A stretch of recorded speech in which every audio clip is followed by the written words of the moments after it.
Marriage and divorce among Muslims in Uganda are conducted under the Muhammadan Act. The law is in line with the Islamic customs and traditions observed by most Muslims across the world. Marriage is highly recommended in Islam, and most believers are urged to officially tie the knot.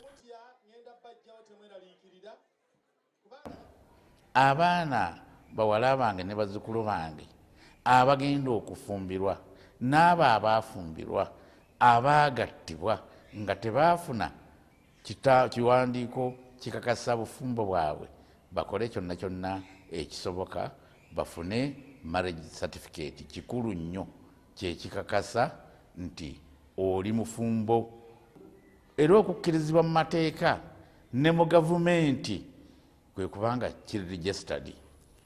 Islamic teachings call on Muslims to conduct formal marriages known as nikah.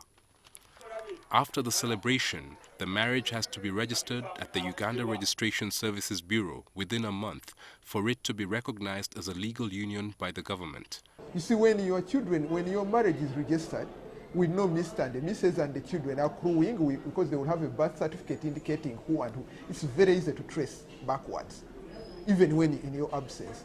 When it is not registered, we only have a name of a supposed mother and the name of a supposed what? Father.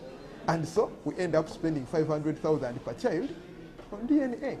The Sharia law allows Muslim men to marry up to 4 women. Omusajja yenna Omusiraamu akkirizibwa okuwasa ababiri, abasatu, abana.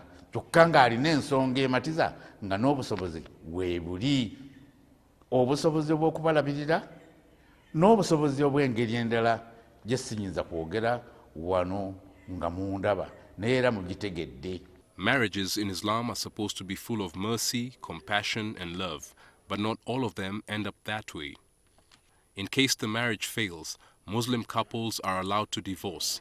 Rim Muhammad is a Sudanese woman who has been married to a Ugandan Muslim for 10 years. But their marriage has been a rough one, and she has decided to divorce. Like now my case, I came to Supreme Muslim Council to settle it legally. The others, they leave home, which is bad. In Islam, they saw the Zawaj huwa ishar in Arabic in might see, and in group of people, they should know that you have divorced, you are separated with this man.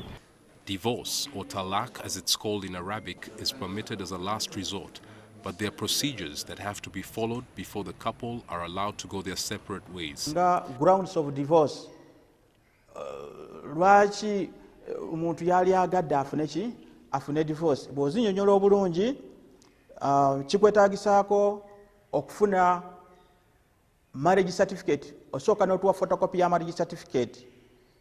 Photocopy ya marriage certificate bw'ogireeta ne tumanya nti obufumu bw'oyagala okuvaamu wali obubaddemu mu mateeka n'ekiwandiiko kya marriage certificate.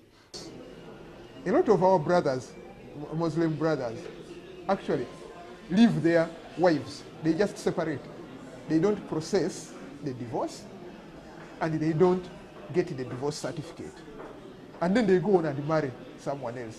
So in Islam, remember we said Sharia allows 4 wives. In other words, if I'm going to marry another wife, I must be able to show that I divorced one.